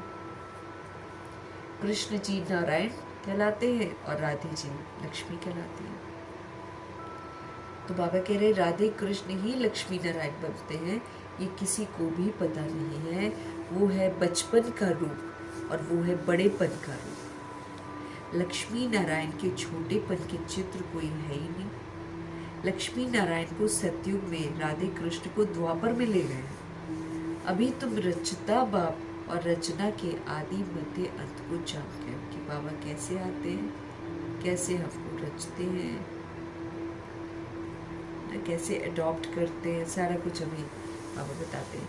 लक्ष्मी नारायण के छोटेपन के चित्र कोई है नहीं। लक्ष्मी नारायण को सतयुग में और राधे कृष्ण को ले जाते हैं द्वापर में। अभी तुम रचता बाप को भी जानते हो और आप रचना के, बाबा की जो रचना है ब्राह्मण, उनके आदि मध्य अंत को भी जानते हो कि सबसे पहले ये सतयुग में आते हैं, फिर मध्य में वो द्वापर युग में जाते हैं और फिर जो है अंत में कलयुग में चले जाते हैं। ऐसा होता है ना, आदि मध्य अंत कैसे सब कुछ परिवर्तन होता है, उसको हम जानते हैं। बाबा झाड़ का भी राज हमको समझाते हैं। पूरा जो ये कल्प वृक्ष है, पहले जड़ है, फिर तना है, फिर तने से सारा विस्तार होता है। इसलिए हमारा सारे पेड़ के साथ कनेक्शन है। यही वजह है कि हम किसी को कुछ बोल नहीं सकते, क्योंकि जो सीखा है उन्होंने हमसे सीखा। अब हमको भी मम्मा बाबा की तरह जड़ में रहना है, क्योंकि यहाँ से जितना हम प्योर बनेंगे, यही प्योरिटी के वाइब्रेशंस पूरी सृष्टि पर फैलेंगे और सारी रूहों को पवित्रता आकर्षित करनी शुरू करेगी। जवाबदारी है हमारी, क्योंकि देखो जड़ और तना के बाद सारा वृक्ष फैला है। तो किससे सीखा है उन्होंने सारा? अब पेड़ जब बड़ा होता है तो कहाँ जड़ में ही पानी होता है ना, तो वहीं से सारे पेड़ को मिलता है। तो हमारी जैसी अवस्था होती है, ऐसा ही वाइब्स सबको मिलता है और सब ऐसे ही बन जाते हैं।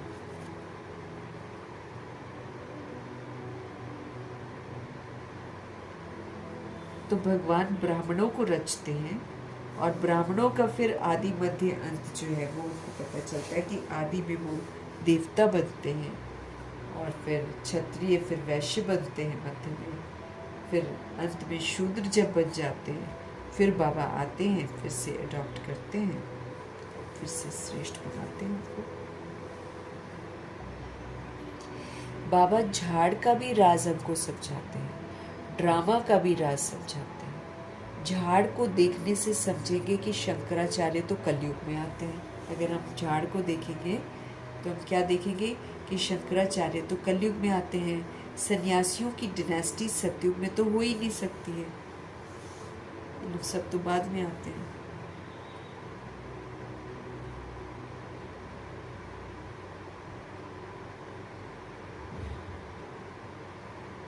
सब भगवान के बच्चे हैं तो स्वर्गवासी होने चाहिए ना, बाबा कहते हैं। अगर सब भगवान के बच्चे हैं तो स्वर्गवासी होने चाहिए, परंतु स्वर्गवासी तो सब होते नहीं है, क्योंकि बच्चे सारे बनते नहीं हैं। बच्चा बनने का भी तो सबूत देना पड़ता है। फिर देवताएं ही होते हैं। अभी तुम ब्राह्मण वंशी बने हो, फिर तुम देवता बनेंगे। पवित्र जरूर बनना है, पवित्र हमको जरूर बनना है। तुम जानते हो छोटे बड़े सब ब्रह्मा कुमार ब्रह्मा कुमारियां हैं। दोनों कहते हैं बाबा हम आपके बच्चे हैं, बाबा हम ब्राह्मण हैं। ये है बाप दादा आदि देव ब्रह्मा और हमारे शिव बाबा। तुम जानते हो हम ब्रह्मा बाबा और शिव बाबा के सामने बैठे हैं। बाप कहते हैं मुझे तुम याद करो तो पतित से पावन बन जाएंगे। तुम मुझे याद करो, अपने को आत्मा समझो,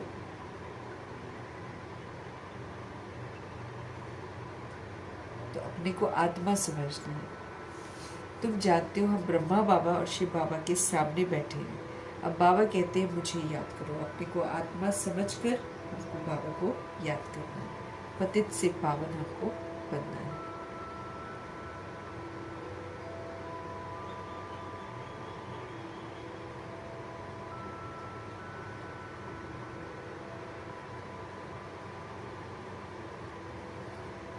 तो शिव बाबा हमारा बाप भी है, पतित पावन भी है, गुरु भी है, वो हमारा शिक्षक भी है, वो हमारा सर्व संबंधी भी है। अब बस उन्हें ही याद करना है। सारे रिश्ते, हम रिश्तों को याद करते हैं ना। अब सारे रिश्ते तो बाबा है हमारे, तो फिर जैसे सर्व रिश्तों को याद करते हैं तो सर्व रिश्ते बाबा हो गए। अब बाबा को याद करो, मुझे याद करो तो पतित से पावन तुम बन जाएंगे। हम वर्षा शिव बाबा से लेते हैं। शिव बाबा हमारा फादर भी है, वो पतित पावन भी है, वो गुरु भी है। अब ये है संगम युग, पतित से पावन बनने का ये मेला है। पतित से पावन बनने का ये मेला है। पतित पावन द्वारा ही पावन बनते हैं। संगम पर नदियों और सागर का मेला है। पतित पावन द्वारा ही पावन बनते हैं। संगम पर नदियों और सागर का मेला है। नदियों का मेला तो होता नहीं है।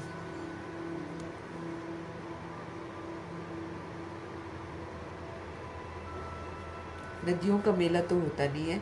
अब ज्ञान सागर और तुम आत्माओं का मेला लगता है। तो यहाँ पर ज्ञान नदियाँ होती हैं। जैसे ज्ञान का सागर शिव है, तो बाबा के जो बच्चे हैं जो सेवाओं पर रहते हैं वो फिर ज्ञान नदियाँ कहलाते हैं।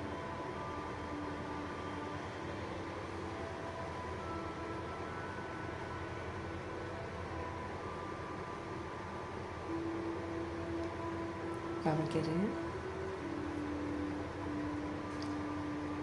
अब ज्ञान सागर और तुम आत्माओं का मेला लगता है। तुम आए हो ज्ञान सागर के पास। ज्ञान गंगाएं तुम ज्ञान सागर से निकली हुई हो। हम ज्ञान लेते हैं बाबा से, और फिर अगर हम नदी की तरह बहते हुए सेवा करते हैं तो फिर ज्ञान नदी कहलाते हैं। तो ज्ञान सागर के पास आए हो। ज्ञान गंगाएं तुम ज्ञान सागर से निकली हुई हो। तुम ज्ञान स्नान कराते हो और पावन बनाते हो। वो नदी में नाना वो तो फिर जितने बाबा के बच्चे बनते हैं, जो नदियाँ बनती हैं, मतलब सेवा करती रहती हैं, उन्हीं के नाम पर तो सारी नदियाँ हैं। इसीलिए वो लोग गंगा को ना, गंगा की नदी को सोचते हैं कि पतित पावनी है, लेकिन एक्चुअली बाबा के बच्चे जो हैं उनको ये अलग अलग दर्जे दे रखे हैं। बाबा कह रहे हैं, ज्ञान सागर के पास तुम आए हो, ज्ञान गंगाएं तुम ज्ञान सागर से निकली हो, तुम ज्ञान स्नान कराती हो, फिर ज्ञान से ही आत्मा पावन बनती है, याद से पावन बनी। ज्ञान मेरे को समझ देता है ना कि अपने को आत्मा समझो और बाबा को याद करो, समझ मिलती है तब तो हम याद करते हैं। तो फिर ज्ञान स्नान कराते हैं, फिर पावन बनाते हैं। योग सिखाते हैं कि कैसे अपने को आत्मा समझ परमात्मा को याद करना है। सागर का परिचय दे तुम यहाँ पर ले आए हो मेले पर। इस समय तुम जब ब्राह्मण बनते हो तो तुमको 3 बाप हो गए। एक हमको शरीर का बाप है, एक हमको प्रजापिता अलौकिक बाप है, और एक हमारे शिव बाबा तो परमानेंट बाप है। हम आत्माएं हैं और हमारा परमानेंट फादर अविनाशी पिता एक ही है। प्रजापिता तो हमको संगम पर मिलते हैं क्योंकि हम उनके थ्रू वर्षा लेते हैं, और बाकी बॉडी का फादर वो तो विनाशी होता है, बॉडी भी हमारी विनाशी होती है। भक्ति मार्ग में 2 फादर होते हैं, सतयुग में 1 फादर होता है, क्योंकि वहाँ गॉड को कोई याद नहीं करता है। भक्ति में तो फिर भी याद करते, जानते नहीं हैं लेकिन भगवान को याद तो करते हैं, इसलिए 2 फादर हो जाते हैं। ये सारी समझने की बातें हैं। अभी तुम्हारी आत्मा कहती है मेरा तो एक शिव बाबा, दूसरा न कोई। मित्र संबंधी आदि होते हुए भी कहते हैं मेरा तो एक शिव बाबा, उनकी याद से ही हम पतित से पावन बनेंगे। इसीलिए एक ही बनाना है बाबा, कोई वही मेरा दोस्त, वही मेरा संबंधी, वही मेरा सब कुछ। तो मेरा तो एक शिव बाबा है, उनकी याद से ही पतित से पावन हमको बनना है। आत्मा जानती है वो हमारा बाप भी है, वो हमारा टीचर भी है, वो हमारा सदगुरु भी है। हमारी आत्मा को बाप लेने के लिए आए हैं। आपको याद रखना है कि भाई मुझ आत्मा को बाबा लेने के लिए आए हैं। ब्रह्मा तन में प्रवेश कर हमको पावन बनाते हैं। तुमको ले जाने के लिए बाप आए हैं। तुम सबको मौत देने आए हैं। नरकवासी से स्वर्गवासी बनने के लिए जरूर मरना तो पड़ेगा। इसी बॉडी के साथ तो हम नहीं जा सकते, न घर वापस जा सकते हैं, न स्वर्ग में आ सकते हैं। ये वाली बॉडी तो पतित बॉडी है, ये तो यहाँ पर खत्म हो जाएगी।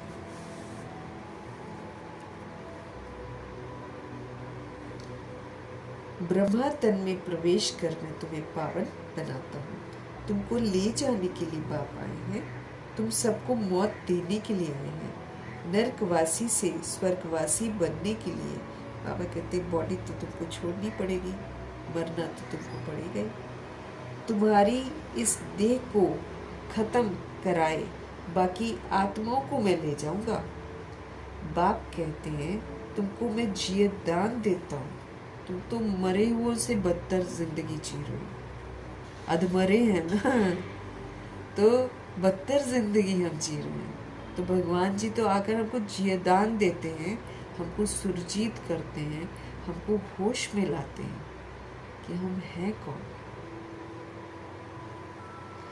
ये महाभारत लड़ाई है ना, सबका इसमें विनाश होगा। जो भी चीजें दिखाई दे रही हैं इसमें सभी का विनाश होगा। नहीं तो कैसे ले जाऊंगा? बॉडी के साथ तो मैं लेकर नहीं जाऊंगा, तुम्हारे सामान वामान के साथ तो मैं तुमको लेकर नहीं जाऊंगा। इसलिए ये लड़ाई तो होनी है, इसको तो याद रखना है हमेशा। नहीं तो कैसे लेकर जाऊं मैं तुम्हें? आत्माओं को पवित्र बनाकर घर ले जाता हूँ, वो तो शांति धाम है। सतयुग आएगा तो कलयुग जरूर विनाश होगा। इसी के लिए महाभारत लड़ाई मशहूर है। लगती भी ये संगम पर ही है, जबकि तुम मनुष्य से देवता बनते हो, तभी लगती है ये लड़ाई। लगती भी ये संगम पर है, जबकि तुम मनुष्य से देवता बनते हो। क्योंकि देवता बन रहे हैं तो फिर कलयुग तो खत्म होना चाहिए। कलयुग में देवता तो, अब जैसे मम्मा पापा प्योर बन गए, दादियाँ प्योर बन गई, तो फिर बॉडी में थोड़ी टिकती हैं आत्माएं। अब ये बॉडी में टिकती नहीं है, अब ये तो बन गई हैं परफेक्ट। अब इनको गिफ्ट तो देंगे ना बाबा सतयुग का, तो फिर ये कलयुग का विनाश तो जरूर होना है, इसको खत्म जरूर होना है। इसीलिए तैयार रहना है, कभी ऐसा नहीं सोचना है ये क्यों हो रहा है, कैसे हो रहा है, सब कल्याणकारी है। अच्छा, मीठे मीठे सिकिलते बच्चों प्रति माता पिता बाप दादा का याद प्यार और गुड मॉर्निंग। रूहानी बाप की रूहानी बच्चों को नमस्ते। हम रूहानी बच्चों की भी रूहानी बाप को दिल से, जान से, सिक से, प्रेम से, अदब से, पूरे रिस्पेक्ट से, पूरे रिगार्ड से, प्रेम भरी, स्नेह भरी, प्यार भरी नमस्ते और तहे दिल से मीठे परमपिता परमात्मा जी का धन्यवाद। धारणा के लिए मुख्य सार। ज्ञान सागर में ज्ञान स्नान कर अपने को पावन बनाना है।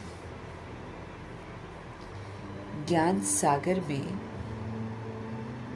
ज्ञान स्नान कर स्वयं को पावन बनाना है। मित्र संबंधियों के साथ रहते ये बुद्धि में जरूर रहे कि मेरा तो एक शिव बाबा, दूसरा ना कोई। ज्ञान सागर में ज्ञान स्नान करके हमको पावन खुद को बनाना है। मित्र संबंधियों के साथ रहते हुए बुद्धि में सदा यही रहे कि मेरा तो एक शिव बाबा, दूसरा ना कोई। विष्णुपुरी में चलने के लिए मुझे पक्का वैष्णव बनना है, अर्थात पवित्र बनना है। नरक से जीते जी मरकर बुद्धि का योग मुझे स्वर्ग में लगाना है।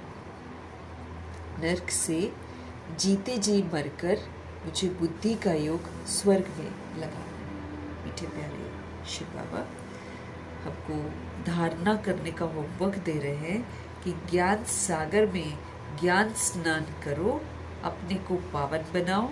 मित्र संबंधियों के साथ रहते हुए बुद्धि में हमेशा ये कॉन्सेप्ट क्लियर रहे कि मुझ आत्मा का एक शिव बाबा के सिवाय और कोई नहीं है। विष्णुपुरी में चलना है तो मुझे पक्का वैष्णव बनना है, यानी कि मन वचन कर्म से मुझे संपूर्ण पवित्र बनना है। नरक से मुझे जीते जी मरकर बुद्धि का योग अब स्वर्ग में लगाना है। जीते जी भी हमको मरना है और अपना बुद्धि का योग जो है अब स्वर्ग में लगाना है, ताकि हम वहाँ के लिए क्वालिफाई करें। बिना क्वालिफाई किए हमको वहाँ पर पासपोर्ट नहीं मिलेगा। पासपोर्ट चाहिए, हमारे पास डिग्री होना चाहिए पास विद ऑनर का, हमारे पास सारे सर्टिफिकेट्स होने चाहिए, हमारे पास सारे मेडल्स होने चाहिए, हमारे पास स्कॉलरशिप होनी चाहिए। ऐसे नहीं जा सकते हैं।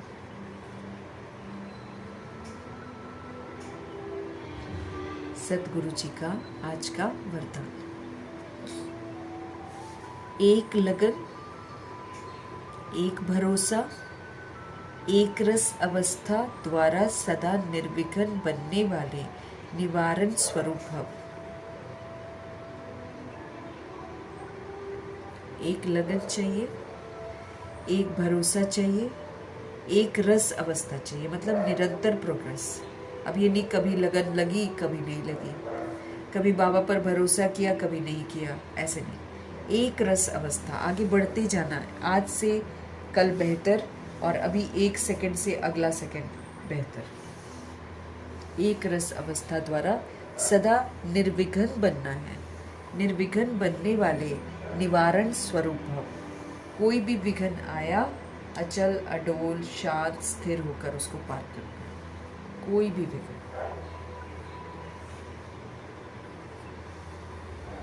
निर्विघ्न बनना है और कारण का हमको निवारण करना है। हर कारण का निवारण। एक्सक्यूजेस नहीं सुना सकते, ये है वो है, इस वजह से उस वजह से, कुछ नहीं सुना सकते।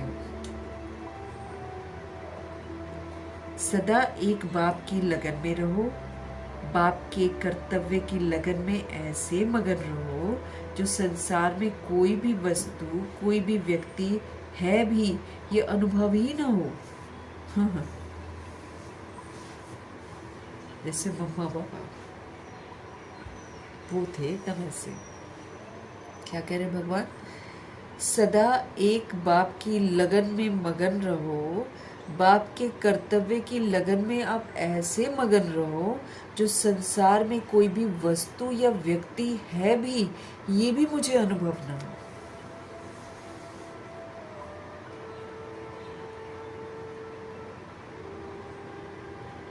ऐसे एक लगन, एक भरोसे में, एक रस अवस्था में रहने वाले बच्चे जो है ना, वो हमेशा ही निर्विघ्न बने रहेंगे और चढ़ती कला का अनुभव करते रहेंगे। दिन पर दिन प्रोग्रेस प्रोग्रेस प्रोग्रेस, चढ़ते जाएंगे और कोई भी विघ्न उनको रोक नहीं सकता, कोई भी नहीं।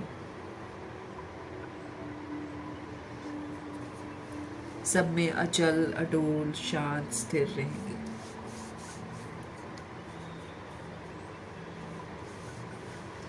वे कारण को परिवर्तन करके निवारण रूप, कभी नहीं कारण सुनाएंगे ये वजह से उस वजह से, वो जहां उनको कारण दिखेगा वहां उसका निवारण करेंगे।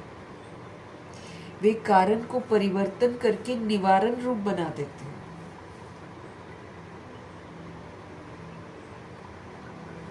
कारण को देख कमजोर नहीं बनते हैं वो, कि कहीं कोई कारण देख लिया तो कमजोर बन गए, नहीं। वे कारण को परिवर्तन करके निवारण रूप बना देते हैं। कारण को देखकर कमजोर नहीं बनते हैं वो, निवारण स्वरूप बन जाते हैं।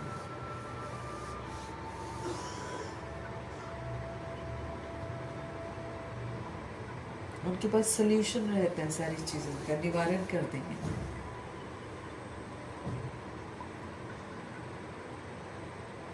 तो एक लगन, एक भरोसा और अवस्था हमारी सदा एक रस हो, दिन पर दिन इम्प्रूवमेंट इम्प्रूवमेंट, सदा निर्विघ्न बनने वाले निवारण स्वरूप भव। सदा एक बाप की लगन, बाप के कर्तव्य की लगन में हम सभी को ऐसे मगन रहना है जो संसार में कोई भी वस्तु या व्यक्ति है भी ये भी हमें अनुभव न हो।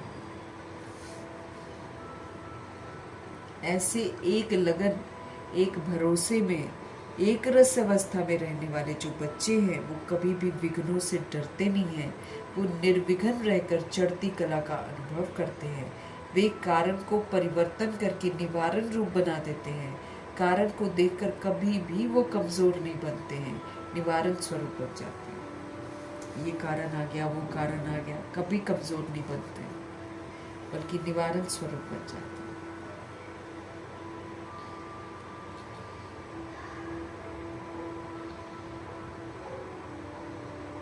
श्लोक। प्रशंसा के आधार पर प्रसन्नता अल्पकाल की रहती है। अगर हम प्रशंसा के आधार पर हैप्पी रहते हैं, है ना, अगर कोई अप्रिशिएट करता है तब हम खुश होते हैं, तो बाबा कहते फिर अगर तुम आधार बनाते हो अपनी खुशियों का, तो फिर तो प्रशंसा के आधार पर आपकी प्रसन्नता तो बस थोड़ी देर की ही रहेगी, क्योंकि आज कोई प्रशंसा करेगा, कल आपकी बुराई करेगा।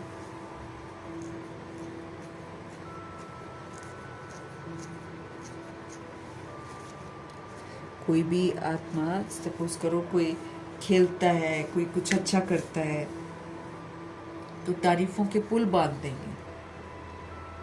और अगर खुदा न खास्ता अगली बार अच्छा नहीं खेल पाता है, कितनी धज्जियां उड़ा देते हैं सारे।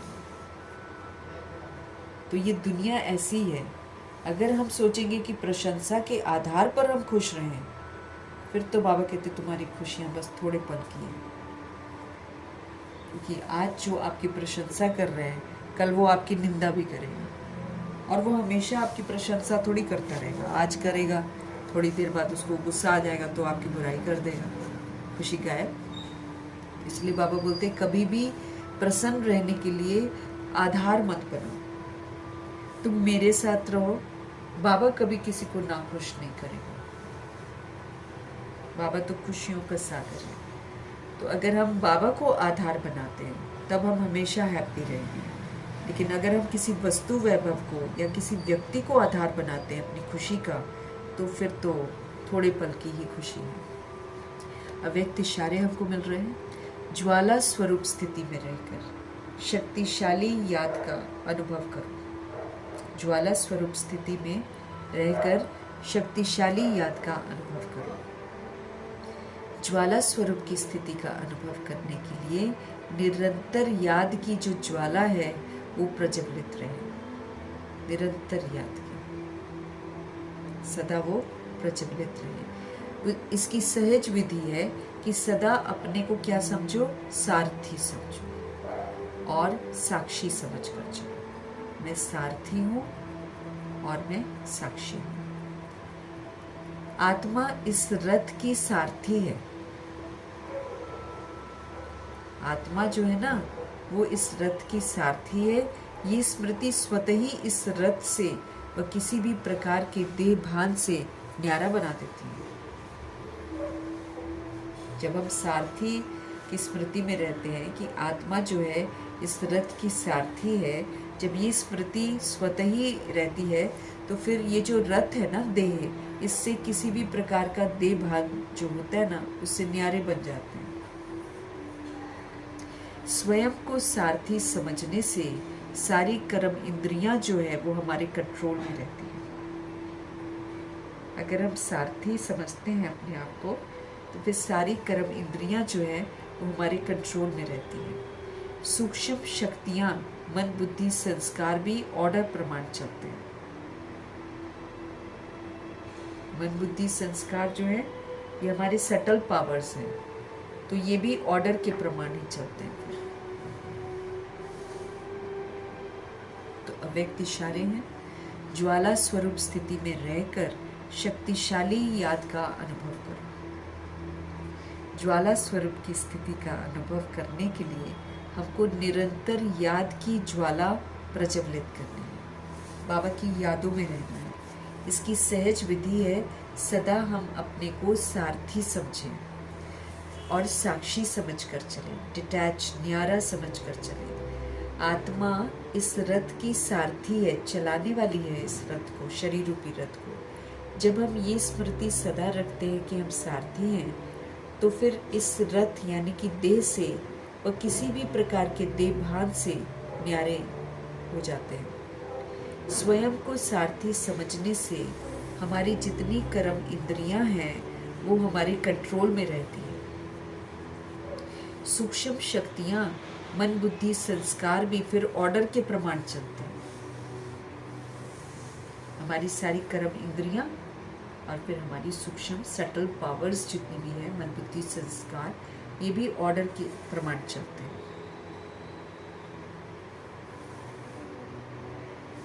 तो सारथी बनकर पाठ बजाना है। मालिक हैं हम इस देह के, कर्म इंद्रियों के हम मालिक हैं। तो ये श्रीमत प्रमाण चलने चाहिए और हमारे में वो ताकत होनी चाहिए कि हम उसको श्रीमत के प्रमाण चला सकें। तो कर्म इंद्रियां भी कंट्रोल में, और ये जो देह का भान हमको आता है इससे भी हम दूर रहेंगे और न्यारे रहेंगे, बस प्रभाव मुक्त रहेंगे। देह हमको कभी भी कमज़ोर नहीं बनाएगी, नहीं तो ये बड़े नाज नखरे करने लग जाती है, ये हमको कमज़ोर बना देती है।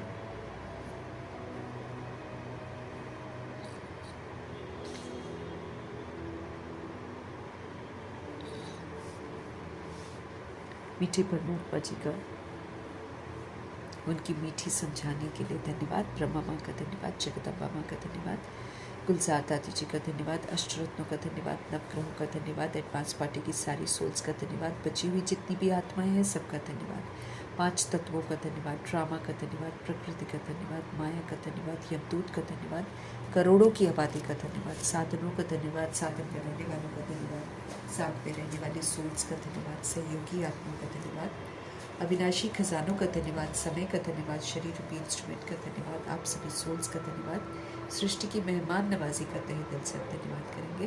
धन्यवाद करते हुए ओम शांति।